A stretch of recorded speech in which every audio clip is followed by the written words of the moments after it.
नमस्कार दोस्तों, आपका स्वागत है वैराग्य ज्ञान में, जहां हम अद्भुत कहानियों और जीवन की गहरी शिक्षाओं के साथ आपके सामने आते हैं। आज हम सुनेंगे एक प्रेरणादायक कहानी, माँ महामाया की लीला। इस कहानी में हम जानेंगे कि कैसे माँ महामाया ने अपने भक्तों की रक्षा की और उन्हें अपने आशीर्वाद से परिपूर्ण किया। तो चलिए बिना समय गवाए शुरू करते हैं इस अद्भुत यात्रा को। माँ भगवती प्रकट हुई। अपने आप में एक अत्यंत रहस्यमय और विलक्षण कथा प्रसंग।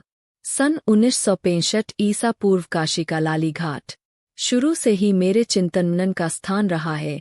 लाली घाट, बगल के हरिश्चंद्र घाट के महाश्मशान में चट-चट कर जलती हुई चिताएं, गंगा की अविरल स्वच्छ धारा, निरभ्र आकाश, पंख फैलाए उड़ते हुए पक्षी, दूर क्षितिज पर बादलों की रक्ताभ लंबी रेखाएं, घंटे घड़ियालों की मधुर ध्वनियां, मंदिरों से निकलने वाले सुवासित गंध, वातावरण में फैली हुई नीरवता एक आध्यात्मिक सृष्टि करती थी मेरे मन मस्तिष्क में। और तब डूब जाता था मैं चिंतन मनन के अगाध सागर में। पिछले 20-25 दिनों से नित्य काला मटमैला और कई जगह से फटा पुराना कंबल ओढ़े सिर झुकाए मौन साधे एक अति वृद्ध व्यक्ति को घाट की टूटी फूटी और धूल से अटी सीढ़ियों पर बैठा हुआ देखता था मैं। पैरों पर मैल की परतें जमी थी, हाथ भी गंदे थे, पीले पड़ गए थे हाथ पैर के नाखून, मटमैली फटी पुरानी धोती, आपस में उलझे हुए सिर के बड़े बड़े बाल और वैसी ही दाढ़ी भी। एक बार अचानक उस रहस्यमय व्यक्ति का चेहरा देखने को मिल गया। लालिमा लिए तेजस्वी चेहरा और बड़ी बड़ी रक्ताब आंखें देखकर स्तब्ध रह गया था मैं एक बारगी। वह कोई दिव्य साधक पुरुष था, इसमें संदेह नहीं। फिर भी वह कौन है? यह इच्छा जागृत हुई मुझमें एक दिन। थोड़ा सा सरक कर उसके निकट चला गया और धीरे से पूछा, बाबा कौन है आप? कहाँ से आए हैं आप? मेरा प्रश्न सुनकर उस रहस्यमय वृद्ध ने धीरे से कंबल हटाया और सिर घुमाकर मेरी ओर देखा अपनी धधकती हुई लाल लाल आंखों से। हे भगवान, कैसी थी वे आंखें! गहरी तमाम रहस्यों से भरी और आग के शोले उगलती हुई, लेकिन साथ ही निर्विकार और भावहीन। वैसी आंखें जीवन में कभी नहीं देखी थी मैंने, कभी नहीं। किसी अज्ञात भाव से प्रकंपित हो उठा मेरा मन प्राण और रोमांचित हो आया मेरा पूरा शरीर। कुछ देर तक अपलक देखने के बाद लड़खड़ाते और भर्राए स्वर में बोला वह वृद्ध, क्या करोगे मेरे विषय में जानकर? बस समझ लो, एक असफल असहाय और अर्थहीन देवी भक्त हूँ मैं।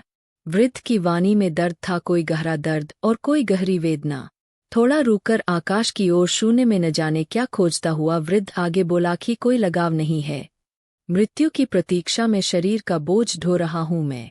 कब किस समय शरीर छूट जाए और छूटकर कब सीढ़ियों पर लुढ़कते हुए अपने आप गंगा में विलीन हो जाए, और यही सोचकर यहाँ आता हूँ और बैठता हूँ नित्य। हे माँ, कल्याण कर। लंबी सांस लेकर अंत में कहा उस वृद्ध ने। सहानुभूति से भर उठा मेरा मन, विहल हो उठी मेरी आत्मा। पास ही एक लड़का खड़ा था, शायद मल्लाह था वह। नाम था कल्लू। कल्लू ने बतलाया कि बाबा घाट के नीचे बनी मरिया में रहते हैं। दिन भर मरिया में पड़े रहते हैं। कब सोते हैं, कब जागते हैं और क्या खाते पीते हैं, कोई नहीं जानता। कभी किसी को कुछ देते हुए भी किसी ने नहीं देखा है आज तक। रात के सन्नाटे में कभी कदा माँ माँ कहकर चिल्लाते हुए अवश्य सुना है आसपास के लोगों ने। कुछ सोचते हुए कल्लू आगे बोला, एक रात जब मैं अपनी नाव में सो रहा था, अचानक न जाने कैसे मेरी नींद उचट गई। आंखें मलते हुए इधर उधर देखने लगा।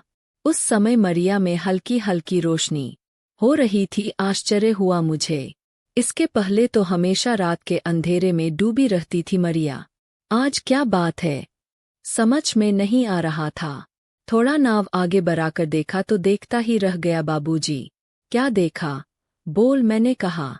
इधर उधर देखकर कल्लू बोला, उस हल्की पीली रोशनी में एक छोटी सी लड़की अपने हाथ से रोटी खिला रही थी बाबा को। वह लड़की बहुत सुंदर थी, उम्र ज्यादा नहीं थी, बस रही होगी यही 10-12 साल की, मगर पीले रंग की रेशमी साड़ी पहने थी वह। फिर क्या हुआ? व्यग्र हो उठा मैं एक बारगी। हुआ क्या बाबूजी? फक से रोशनी बुझ गई थोड़ी ही देर में और वह लड़की न जाने कहाँ गायब हो गई अंधेरे में। इतना कहकर चुप हो गया कल्लू। यह वृद्ध कोई साधारण व्यक्ति नहीं है, यह समझते देर न लगी मुझे। निश्चय ही यह माँ भगवती का अन्य साधक है, इसमें संदेह नहीं। मेरा मन न जाने क्यों पहले से अधिक विगलित हो उठा आद्र भी। धीरे से करुण स्वर में बोला, बाबा आपको पिछले कई दिनों से यहाँ बैठते हुए देख रहा हूँ मैं भी माँ का एक साधारण सा साधक हूँ, और यही कारण है कि आपकी पीड़ा क्या है, आपकी वेदना क्या है और आपकी व्यथा क्या है, उसे समझ रही है मेरी आत्मा। आपकी क्या सेवा करूँ, क्या सहायता करूँ और क्या सहयोग दूँ, अपना समझ कर बतलाइए मुझे बाबा। जरा सा भी संकोच नहीं करेंगे आप? बाबा कुछ बोले नहीं, पहले की ही तरह सिर झुकाए और मौन साधे बैठे रहे चुपचाप। थोड़ी देर बाद उठे और धीरे धीरे सीढ़ियां उतरकर मरिया के भीतर चले गए। वह जमीन पर पुआल रखा था, उसी पर अपना फटा कंबल बिछाकर लेट गए। शायद सोएंगे सोचकर वापस लौटने लगा और लौटते समय कल्लू को 10 का नोट थमाते हुए बाबा का बराबर ख्याल रखने के लिए कहा। उस दिन पूरी रात सो न सका मैं। बार बार तंद्रिल अवस्था में बाबा का विषण्ण भावहीन मनस्वी चेहरा घूम जाता था मानस पटल पर, और बार बार यह प्रश्न भी उठता था मन में, आखिर कौन है यह वृद्ध व्यक्ति? साधक है, सिद्ध है, महात्मा है या फिर कोई सिद्ध योगी? वह बालिका कौन थी? क्या रोज रोटी खिलाने आती है वह? जितना ये सब सोचता उतना ही गहराता जाता रहे से। सवेरे से ही बरसने लगा पानी, पूरे दिन बरसता ही रहा। दूसरे दिन भी घने बादलों से अटा रहा आकाश, हल्की हल्की झड़ी लगी रही बारिश की। मन नहीं माना, माँ दुर्गा का दर्शन करने चला गया पैदल ही। छाता था मगर भींगने से भला कौन बचा सकता था। लौटते समय फिसल गया पैर, गिर पड़ा, कमर में गहरा दर्द होने लगा। किसी तरह माँ माँ पुकारते हुए घर पहुंचा। पहले तो पत्नी की डांट खाई, 2-4 दिन घर में बैठा नहीं जाता, घूमने के अलावा और कोई काम ही नहीं है। आपको थोड़ा सा मौका मिला कि चल पड़े दर्शन के बहाने। मुन बाए सुनता रहा फटकार, गीला कपड़ा उतार कर बैठ गया बिस्तर पर। दर्द बढ़ गया था अब, फिर प्रवचन शुरू हो गया। दर्द हो रहा है न, होगा ही, लाओ बाम लगा दूं। बाम मलने के बाद गरम दूध में हल्दी डालकर ले आई पत्नी। प्रेमपूर्वक सिर सहलाते हुए धीरे से बोली, पी लो, आराम मिलेगा। मेरी डांट फटकार का बुरा मत माना करो। आप तो जानते ही है कि आपको कुछ हो जाता है तो मेरा कलेजा बैठने लगता है, कुछ फिर सूझता ही नहीं, न जाने क्या क्या बोल जाती हूँ। आप नहीं समझते कि मैं आपको कितना कितना बस कितना के आगे तुम क्या कहना चाहती हो, क्या बोलना चाहती हो, वह जानता हूँ मैं। क्या? बतलाइए। प्रेम यहीन। अच्छा, अब चाय बना कर ला। तुम्हारे हाथ की बनी चाय बाकी दर्द को भी दूर कर देगी। चाय पीते समय बाबा के विषय में पत्नी को बतलाया मैंने। सुनकर बोली, मैं भी चलूंगी दर्शन करने बाबा का। निश्चय ही वे कोई महात्मा होंगे, मेरी आत्मा कह रही है। कब जाएंगे आप? मैं कोई उत्तर दूं कि उसी समय कल्लू आ गया और आते ही बोला, आपकी पत्नी का नाम किरण शर्मा है न? हाँ। क्यों, क्या बात है कल्लू? कल्लू ने मेरी पत्नी की ओर देखते हुए कहा, भाभी जी को साथ लेकर बुलाया है बाबा ने। यह सुनकर आश्चर्य हुआ मुझे। पत्नी का नाम कैसे जानते हैं बाबा? किस लिए बुलाया है पत्नी को? कुछ समझ में नहीं आ रहा था। संभव है कोई बात हो। सायंकाल पत्नी को लेकर गया मैं बाबा से मिलने। बूंदाबांदी के कारण मरिया में लेटे हुए थे बाबा। हम दोनों को देखकर उठ गए। वह भाव विहल हो उठी मेरी पत्नी, चरण स्पर्श कर देखने लगी मुकवत बाबा की ओर। थोड़ा हैरान हुआ मैं, कभी बाबा को देखता तो कभी पत्नी को। सिर झुकाए बैठे थे बाबा कुछ देर तक और फिर उसी अवस्था में किरण से बोले, माँ, जब कभी तेरा बेटा किसी बात को लेकर जिसे आप नहीं चाहती मचलता है, जिद करता है और हद पर उतर आता है, तो क्या करती हो तुम उस समय? सकुचाती हुई किरण ने उत्तर दिया, भूत झुंझलाती हूँ बाबा, गुस्सा भी आ जाता है, कभी कभी मार भी देती हूँ बेटे को। फिर क्या होता है? बाबा थोड़ा मुस्कराए, मन को बड़ा कष्ट होता है बाबा, पछताने लगती हूँ फिर क्यों मारा बेटे को। रहा नहीं जाता, माँ का हृदय है न। गोद में ले लेती हूँ बाबा उसे और सजल हो उठती है आंखें। फिर यह सुनकर कुछ बोले नहीं बाबा, बस एकटक देखने लगे मेरी ओर। इस बीच न जाने क्या क्या सोच गया मैं। यह सब कहने सुनने का तात्पर्य क्या था? काफी देर बाद सिर उठाकर मेरी ओर देखते हुए बाबा कहने लगे, समझ में आया कुछ? माँ महामाया की लीला विचित्र है। वह आपको जो देना चाहती है वह आप लेना नहीं चाहते, और जो आप लेना चाहते हैं वह माँ देना नहीं चाहती आपको। जो कुछ आपके लिए आवश्यक है वही आपको देगी माँ। मांग कर तो देखे, कैसे नहीं देती वह। अज्ञानतावश हट करते हैं, जिद करते हैं और फिर हाथ पैर पटकते हुए मचलते हैं, दोष देते हैं। माँ को यह देखकर माँ परेशान होती है, झुंझलाती है। क्रोध आने पर किसी न किसी रूप में दंड भी दे देती है। जैसे आप गए थे माँ का दर्शन करने के लिए और गिर गए फिसलकर, कमर में चोट लगी, दर्द होने लगा। उसके बाद क्या हुआ आप स्वयं जानते हैं। यह सब सुनकर स्तब्ध और अवाक रह गया मैं। मुंह बाए देखने लगा बाबा को। किस प्रकार माँ महामाया के कौतुक को और उनकी रहस्यमय लीला को समझाया था बाबा ने। हिल उठी मेरी आत्मा एक बारगी। सिर घुमाकर पत्नी की ओर देखा, वह आश्चर्यचकित थी। अंतर्यामी है बाबा, निश्चय ही कोई उच्च कोटि के साधक है वह। धीरे धीरे बाबा का पूरा रहस्य जान गया मैं। सचमुच बाबा की जीवन कथा विलक्षण थी और थी अति रहस्यमय। बाबा का नाम था पंडित शंभुरत्न। माँ दुर्गा के परम भक्त और साधक थे। उनकी जीवन कथा यहाँ से शुरू करता हूँ, जो अपने आप में माँ दुर्गा की उपासना साधना का एक ज्वलंत उदाहरण है। जीवनलाल गौतम और उनकी पत्नी श्रीमती चंद्रावती गौतम को काफी पूजा पाठ मानमनौतियों के बाद एक पुत्र रत्न प्राप्त हुआ, जिसके मस्तक पर त्रिशूल का स्पष्ट चिन्ह था। माता पिता ने उस शिशु का नाम रखा गौतम अंबिकाचरण। अंबिकाचरण अध्यात्म प्राण थे। बाल्यावस्था में ही संसार से विक्त हो गए थे वह। पूजा पाठ साधना उपासना आदि में ही अधिक समय व्यतीत होता था उनका। गृहस्थाश्रम के चक्कर में पड़ना नहीं चाहते थे वह, इसलिए चित्रकूट के अनसुईया आश्रम के परमहंसी बाबा से दीक्षा ले ली उन्होंने। गुरु की अहेतुकी कृपा से वासिद्धि प्राप्त हुई उनको। वे जो बोल देते थे और जो कह देते थे वह तत्काल प्रतिफलित हो जाता था। 1917 ईसा पूर्व में अंबिकाचरण चित्रकूट से जबलपुर चले आए और अपनी सिद्धियों के द्वारा जनकल्याण करने लगे। फिर उस साधन को प्रसिद्ध होते देर न लगी। उस समय जबलपुर का इतना विस्तार नहीं हुआ था। उस समय कचपुरा का महाश्मशान काफी विस्तृत और अत्यंत भयानक था। इतना भयानक था कि दिन में भी उधर जाने से लोग डरते थे।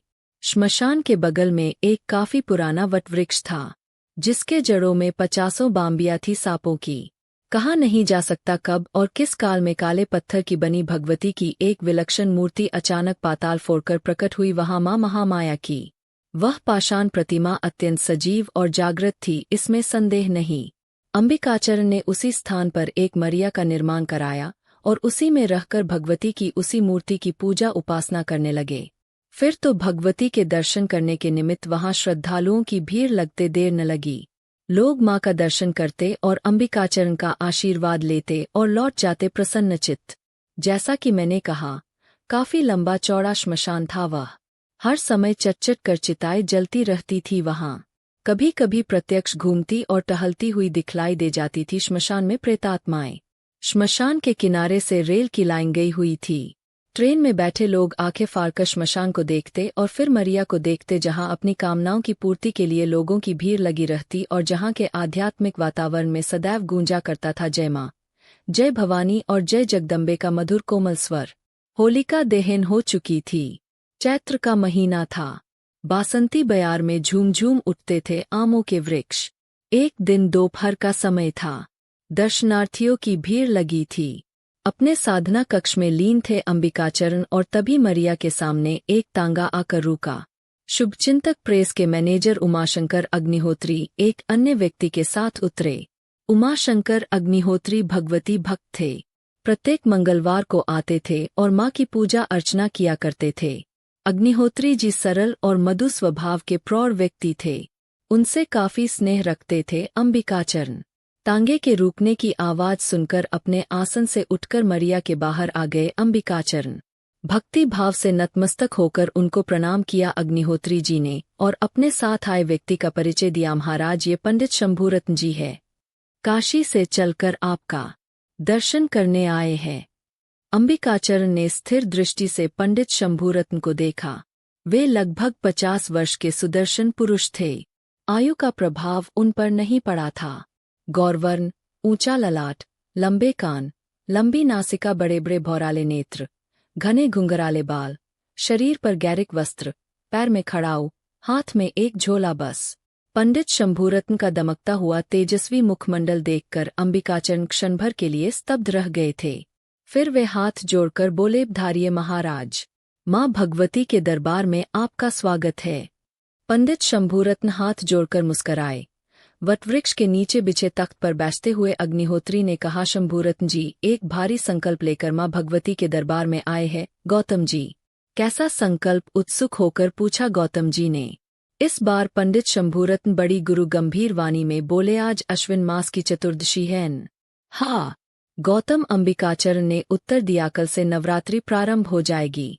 पंडित शंभूरत्न ने सिर हिलाकर कहा, पिछले 14 वर्ष से काशी के अन्नपूर्णा मंदिर में भगवती की साधना कर रहा हूं मैं। बड़ी प्रसन्नता की बात है। गौतम अंबिकाचरण ने विनम्र भाव से कहा, हम भी माँ के एक अकिंचन साधक है, लेकिन हमारी साधना अभी अधूरी है। गौतम जी, शंभूरत्न ने गंभीर स्वर में कहा, हमने वहां प्रतिज्ञा की थी कि यदि माँ भगवती हमको साक्षात दर्शन देंगी तो हम कमल पूजा करेंगे। क्या? गौतम अंबिकाचरण चौंकर बोले, क्या कह रहे हैं आप? कमल पूजा? जी हाँ। शंभूरत्न बोले, कमल पूजा के निमित्त में माँ के चरणों में अपना सिर काटकर अर्पित कर दूंगा। पिछली नवरात्रि में हम जब दुर्गा सप्तशती का पाठ कर रहे थे, उस समय एक रात स्वप्न में माँ का आदेश हुआ कि अगली नवरात्रि में तुम जबलपुर जाना। वहां मैं स्वयं पाषाण रूप में प्रकट हुई हूँ। उस स्थान पर मेरी आराधना करना, मैं अवश्य दर्शन दूंगी। काशी में कैसे प्रकट हो सकती हूँ? काशी बाबा विश्वनाथ की नगरी है और यही कारण है कि हम यहाँ आए हैं। उसी समय जबलपुर के 2 प्रख्यात साधक पंडित शंकरलाल भट्ट और पंडित बाबूलाल शर्मा वहां आ गए। वे लोग भी नवरात्रि साधना में जुटे हुए थे और उसकी तैयारी कर रहे थे। उन्हें गौतम अंबिकाचरण ने पंडित शंभूरत्न का संकल्प बतलाया तो वे लोग भी आश्चर्यचकित भाव से उनकी ओर देखने लगे। उमाशंकर अग्निहोत्री पूर्व परिचित थे पंडित शंभूरत्न महाशय से। जब वे उनको लेने स्टेशन पहुंचे तो वहां उनका आदेश हुआ सीधे मरिया चलने के लिए। गौतम अंबिकाचरण असमंजस में पड़े थे। वे बोले, आपने अच्छा किया अग्निहोत्री जी, लेकिन पंडित शंभूरत्न जी को यह बतला देना चाहता हूं कि मैं दीर्घकाल से माँ की विधिवत पूजा उपासना कर रहा हूं, लेकिन अभी तक दर्शन लाभ उनका नहीं हुआ मुझे। शंभूरत्न मुस्कराए, लेकिन बोले, कुछ नहीं, कल से नवरात्रि शुरू हो रही है। गौतम अंबिकाचरण स्वयं ही फिर बोले, आप जब आ ही गए हैं तो दुर्गा सप्तशती का पाठ आप यहीं पर पूर्ण करें। आपके आगमन से हम सब लोग प्रसन्न हैं। संकल्प तो हम पूर्ण करेंगे ही, पंडित शंभूरत्न दृढ़ता से बोले, और यदि माँ ने यहाँ भी मुझे दर्शन नहीं दिया तो उन्हीं के तलवार से अपनी गर्दन काटकर हम उनके चरणों में अर्पित कर देंगे। माँ महामाया की इच्छा। गौतम अंबिकाचरण ने एक लंबी और गहरी उच्छ्वास के साथ कहा, भट्टजी पम शंभूरत्न जी का आसन हवन कुंड के समीप लगा दीजिए और ये जो वस्तु चाहे उसकी व्यवस्था भी कर दीजिए। उस रात गौतम अंबिकाचरण सो न सके ठीक से।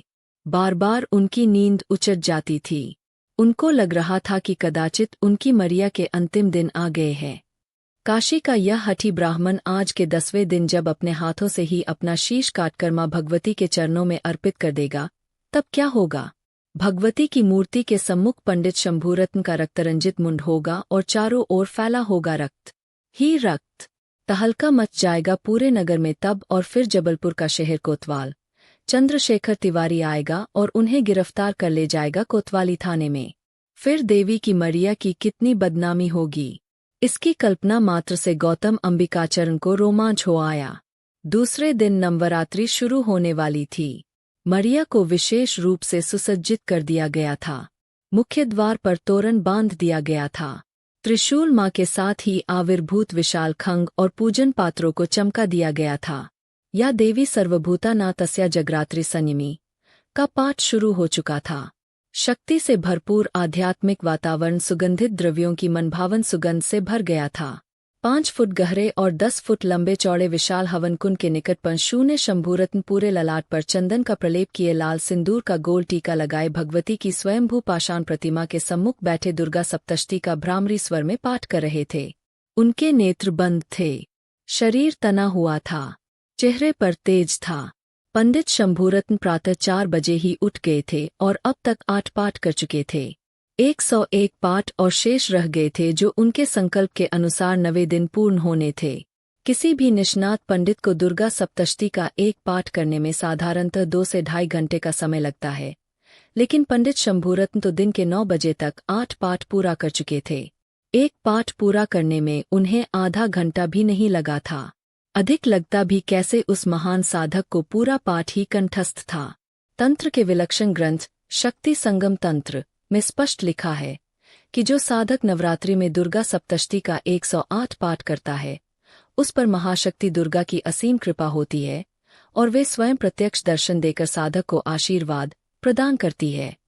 उसी सत्य को साकार करने में लगा था वह साधक।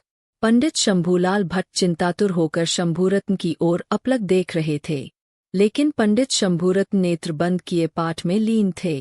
उनकी उपस्थिति का ज्ञान उन्हें नहीं था। उसी समय गौतम अंबिकाचरण वहां आ गए तो शंकरलाल भट्ट ने फुसफुसाकर उनसे कहा, 8 पाठ पूरे हो चुके हैं अब तक। क्या? गौतम अंबिकाचरण ने चौंक कर पूछा। भट्ट जी ने वैसे ही फुसफुसाकर कहा, ये तो महान साधक ज्ञात होते हैं। लगता है 108 पाठ पूरा करने में इन्हें 5 दिन भी नहीं लगेंगे। हे भगवान, हे महामाया! गौतम अंबिकाचरण ने ठंडी सांस लेकर कहा, जो भी हो भट्ट जी, क्या भगवती इस हठी साधक को दर्शन देंगी? भट्ट जी ने इसका कोई उत्तर नहीं दिया। उन्होंने केवल अपना हाथ ऊपर उठा दिया। लगभग वैसी ही स्थिति बाबूलाल शर्मा की भी थी। वे गौतम अंबिकाचरण के परम शिष्यों में से थे और मरिया से उन्हें भी प्रबल मोह था। वे मन ही मन उस घड़ी को कोस रहे थे जब उमाशंकर अग्निहोत्री शंभूरत्न को लेकर गौतम अंबिकाचरण के पास आए थे। यह विचार भी उनके मन में उठ रहा था कि ये शंभूरत्न पागल वागल तो नहीं है जो अपने जीवन का इस तरह अंत करना चाहते हैं। तीसरे दिन जब पंडित शंभूरत्न दुर्गा सप्तष्टी के 35 पाठ कर चुके तो गौतम अंबिकाचरण का माथा ठनका। शंभूरत्न के पास पहुंचे वह। शंभूरत्न उस समय दूध और फल ग्रहण कर रहे थे। 36वें पाठ की तैयारी कर रहे थे। अब आइए गौतम जी, उन्होंने दूध का खाली गिलास रखते हुए कहा। गौतम अंबिकाचरण उनके पास ही बैठकर बोले, दुर्गा सप्तष्टी का पाठ किस पद्धति से करते हैं? मैं कुंजिका स्तोत्र के बाद सीधे पाठ शुरू कर देता हूँ, शंभूरत्न ने बतलाया। सुनकर गौतम जी की आंखें चमक उठी। वे बोले, पंडित जी, यह तो सर्वथा अशुद्ध पद्धति है। वह कैसे? शंभूरत्न ने चौंक कर पूछा। हठ योग की साधना पद्धति का आरंभ कवच, कीलक और अर्गला स्तोत्रों से होता है शंभूरत्न जी। गौतम जी बोले, कुंजिका पाठ तो अंत में किया जाता है। यह सुनकर एक बारगी हतप्रभ हो गए पंडित शंभूरत्न महाशय। स्याह पड़ गया उनका चेहरा, लेकिन गौतम अंबिकाचरण का चेहरा चमक उठा प्रसन्नता से। उनकी मरिया में होने वाली नरबली टल गई थी। अब न 108 पाठ पूरे होंगे समय पर और न शंभूरत्न देवी के दर्शन न होने पर अपना शीश अर्पित करेंगे। सामने खड़ी भगवती को और करुण दृष्टि से देखते हुए पंडित शंभूरत्न हताश भाव से बोले, आप निश्चिंत रहिए गौतमी जी, विश्वास रखिए, दुर्गा सप्तष्टी का 108 पाठ समय पर पूर्ण कर लूंगा। मैं भी यही चाहता हूं कि आपका संकल्प मां महामाया पूर्ण करे। गौतम जी ने कहा, जब मुझे पता चला कि आप अशुद्ध पाठ कर रहे हैं तो सोचा आपकी त्रुटि परिमार्जित कर दें। किंतु शंभूरत्न ने जिस द्रुत गति से पुनः पाठ आरंभ किया, उससे गौतम अंबिकाचरण पुनः विचलित हो उठे। वैसे भी अशुद्ध पाठ नहीं कर रहे थे पंडित शंभूरत्न जी। कुंजिका स्तोत्र से भी पाठ शुरू होता है, लेकिन गौतम जी, पंडित बाबूलाल शर्मा और शंकरलाल भट्ट मरिया पर छा रहे अनिष्ट के बादल को हटाने के लिए शंभूरत्न की साधना खंडित कर देना चाहते थे मिलकर, लेकिन इसका परिणाम प्रतिकूल ही हुआ। पहले एक पाठ समाप्त हो जाने के बाद फलाहार कर लेते थे पंडित शंभूरत्न, किंतु तीसरे दिन प्रातःकाल से ही आधी रात तक भगवती की प्रतिमा के सामने बैठे निरंतर पाठ करते रहे पंडित शंभूरत्न। इस बीच जल भी ग्रहण नहीं किया उन्होंने। उस रात 18 पाठ पूरे कर लिए और इस तरह अपनी खंडित साधना का लगभग आधा भाग उन्होंने एक ही दिन रात में पूरा कर लिया। उसके बाद वे केवल 2 घंटे सोए और फिर 4 बजे प्रातःकाल उठकर स्नान कर पुनः पाठ करने बैठे गए। महाशय, अब तक पूरे जबलपुर शहर में पंडित शंभूरत्न के संबंध में खबर फैल चुकी थी। उनके दर्शन के लिए नित्य भीड़ लगने लगी। देवी का तो दर्शन कम लेकिन उनका दर्शन अधिक लोग करने आते। फूल, मिठाइयाँ, नारियल का अंबार लगने लगा। 8वें दिन हवन शुरू हो गया। हवन सामग्री की सुगंध मरिया और उसके बाहर की वातावरण में फैलने लगी। स्वाहा स्वाहा की गूंज से वायुमंडल मुखरित हो रहा था। 9वें दिन प्रातःकाल जब पूर्णाहुति हुई तो गौतम अंबिकाचरण शंभूरत्न के पास आए। शंभूरत्न उस समय नेत्र बंद किए पाठ करने में लीन थे। कितने पाठ हो गए पंडित जी? गौतम जी ने आतुरता से पूछा। लेकिन शंभूरत्न ने कोई उत्तर नहीं दिया। वे पाठ में निमग्न रहे। केवल हाथ की उंगली से उन्होंने उन काले कमलगट्टों की तरफ इशारा कर दिया जो पास ही बिखरे हुए थे। प्रत्येक पाठ की समाप्ति पर शंभूरत्न एक कमलगट्टा प्रतिमा के सामने रख देते थे। धड़कते दिल से उन कमलगट्टों को अंबिकाचरण ने गिना। वे 99 थे। उनका दिल बैठने लगा। मन ही मन सोचने लगे, वाह, आज रात उनकी प्रख्यात मरिया वधस्थल बन जाएगी एक साधक की। उस समय मरिया में कन्या भोजन कराया जा रहा था। बाबूलाल शर्मा और शंकरलाल भट्ट उसी में व्यस्त थे। गौतम अंबिकाचरण जाकर उन लोगों से धीरे से बोले, 100वां पाठ कर रहे हैं इस समय शंभूरत्न जी। आज रात पाठ पूरा हो जाएगा, फिर माँ के प्रकट होने की प्रतीक्षा करेंगे शंभूरत्न जी, और जब देवी प्रकट नहीं होगी तो वे पुलिस को अभी खबर क्यों न कर दें? बाबूलाल शर्मा ने अपना सुझाव दिया। अंबिकाचरण ने कुछ सोचते कहा, पुलिस शंभूरत्न को गिरफ्तार कर लेगी तो पूरे शहर में तहलका मच जाएगा और मेरी मरिया की प्रतिष्ठा धूल में मिल जाएगी। फिर भट्ट जी ने पूछा, मैंने अब सब कुछ माँ महामाया पर छोड़ दिया है। उसकी जो इच्छा होगी वही होगा। निश्चित समय के अंदर 108 पाठ पूरा कर लिया शंभूरत्न ने। वे उस समय बड़े ही कमजोर और शिथिल नजर आ रहे थे। संकल्प पूरा हो जाने पर उनकी आत्मा तृप्त थी। तख्त पर तन कर बैठे हुए थे वे, और तभी उनके पास अंबिकाचरण जी आए। वे एक थाली में व्यंजन ले आए थे। वे बोले, लीजिए महाराज, ग्रहण करिए। आज मेरा व्रत है गौतम जी। शंभूरत्न बोले, यह तो माँ भगवती का प्रसाद है। गौतम जी बोले, आप ग्रहण नहीं करेंगे तो माँ का अनादर होगा। बड़ी अनिच्छा से पान शंभूरत्न ने थाली में से एक केला उठाकर खा लिया। फिर आंखें बंद कर लेट गए तख्त पर। न जाने कितनी देर तक सोते रहे पंडित शंभूरत्न। निरंतर जागरण के बाद आक्रमण कर दिया था निद्रा ने उन पर। माँ भगवती की आरती होने लगी तो चौंक कर उठ बैठे वह। उस समय सायंकाल के 5 बजने वाले थे। उन्होंने चटपट स्नान किया, नए वस्त्र पहने और जाकर बैठ गए माँ भगवती के सामने वह। उस समय अंबिकाचरण मरिया में नहीं थे, श्मशान में जाकर बैठे थे वह और अपना सिर धुन रहे थे कि उसी समय एक टूटी हुई समाधि के पास अंधेरे में कोई नजर आया। वे रुककर बोले, कौन? मैं हूँ शंकरलाल भट्ट। उत्तर मिला, आप यहाँ बैठे हैं और वहाँ आपकी खोज हो रही है। क्यों? गौतम जी भयभीत स्वर में बोले, पुलिस आ गई क्या? नहीं। भट्ट जी हंसकर बोले, पन शंभूरत्न का पाठ तो पूरा हो चुका है।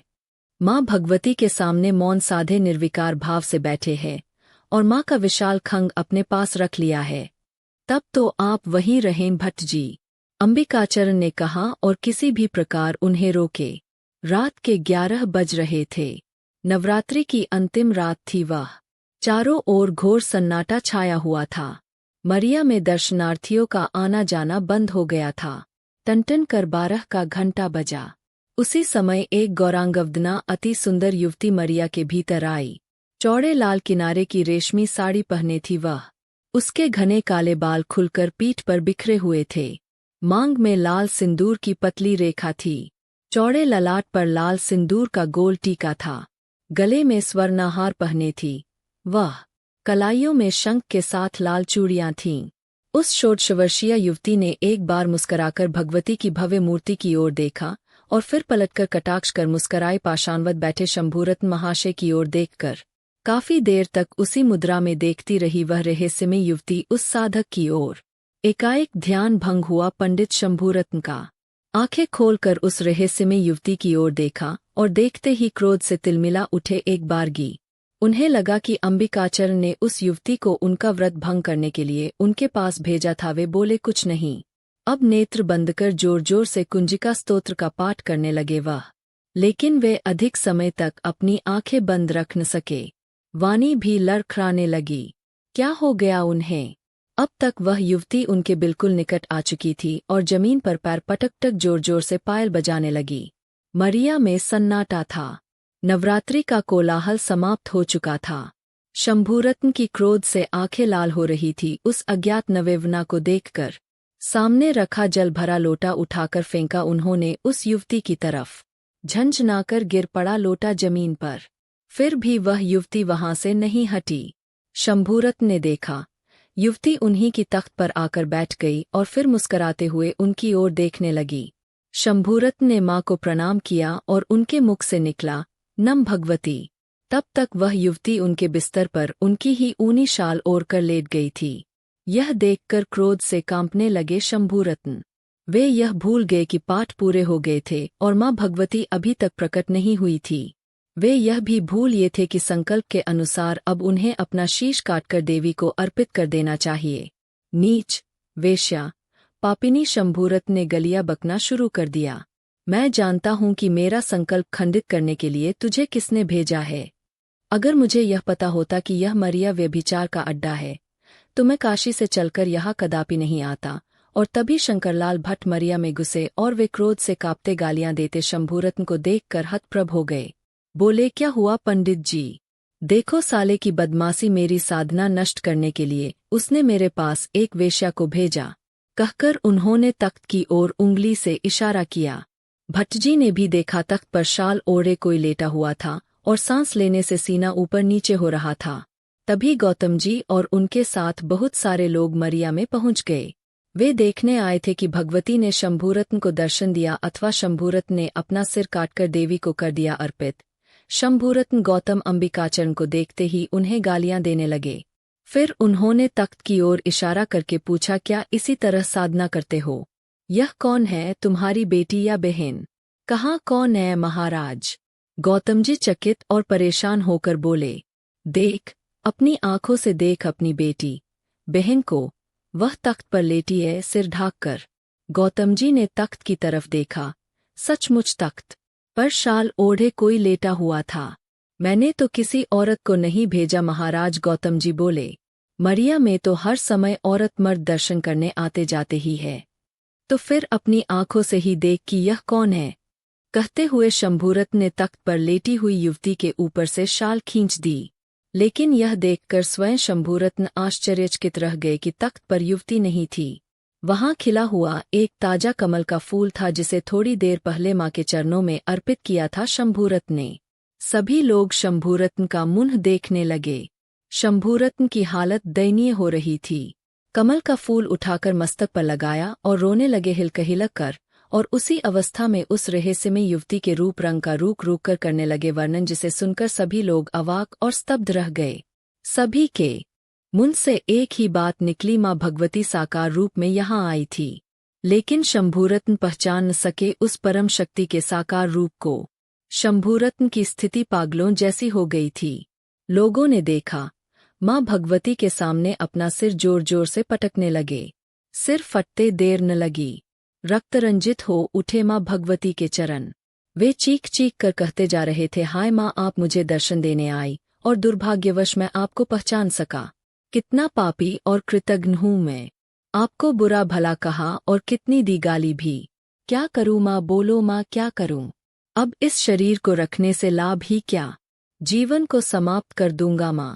अब तक काफी खून निकलकर फैल गया था, चारों तरफ बेहोश हो गए थे अब शंभूरत्न। उनको उठाकर तख्त पर लिटा दिया गया।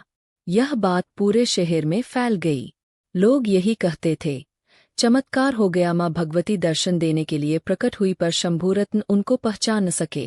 चैतन्य होने पर अपना सुधबुद्ध खो बैठे हमेशा के लिए शंभूरत्न।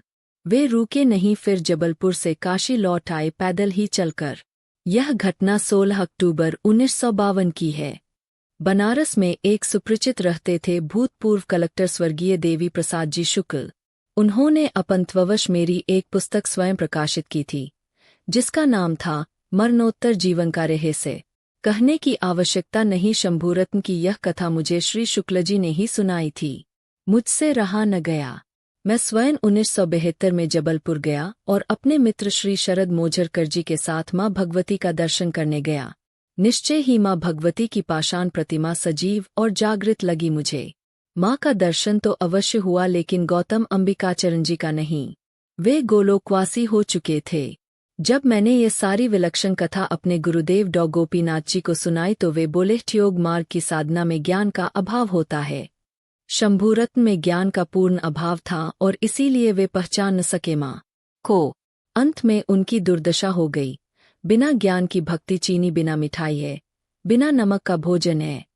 ज्ञान आवश्यक है। ज्ञान के अभाव में सभी साधना उपासना आदि असफल है। सफलता न मिलने पर साधक की शारीरिक और मानसिक स्थिति संसार के योग्य नहीं रह जाती। साधना उपासना मार्ग में ज्ञान से क्या तात्पर्य है आपका? इस प्रश्न के उत्तर में गुरुदेव ने कहा, यदि विचार पूर्वक देखा जाए तो हम जिस शक्ति की साधना या उपासना करते हैं, अधिकतर हम उसके बाहरी स्वरूप से ही परिचित होते हैं। वास्तविकता तो यह है कि प्रत्येक देवी या देवता के 4 स्वरूप होते हैं। भौतिक स्वरूप जिसे हम अपनी आंखों से देखते हैं, इसके अतिरिक्त दूसरा है चिन्मय स्वरूप, तीसरा है आध्यात्मिक स्वरूप और इसी प्रकार चौथा है तत्व रूप। इनमें तत्व रूप अति रहस्यमय, गुह्य और गोपनीय है। इस तत्व रूप को जान समझ लेना ही ज्ञान है, जिसे योग की भाषा में तत्वज्ञान कहते हैं। तत्वज्ञान को उपलब्ध होने पर ही साधना या उपासना सार्थक होती है। इष्ट दर्शन भी होता है, इसमें संदेह नहीं। इतना कहकर मौन हो गए गुरुदेव। मुझे इसके आगे जानने समझने की इच्छा नहीं रह गई थी। मैं वहां से घाट ही घाट लाली घाट आया। सीढ़ी चढ़ते समय कल्लू मिल गया। उसका चेहरा उतरा हुआ था उस समय।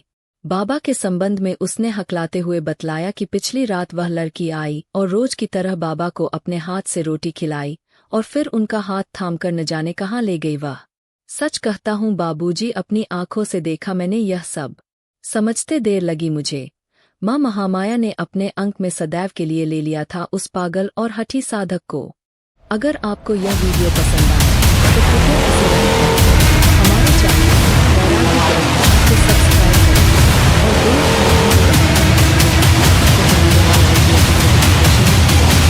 इस कहानी को अपने दोस्तों और परिवार के साथ शेयर करें ताकि माँ महामाया की कृपा से हर किसी को प्रेरणा मिल सके। धन्यवाद।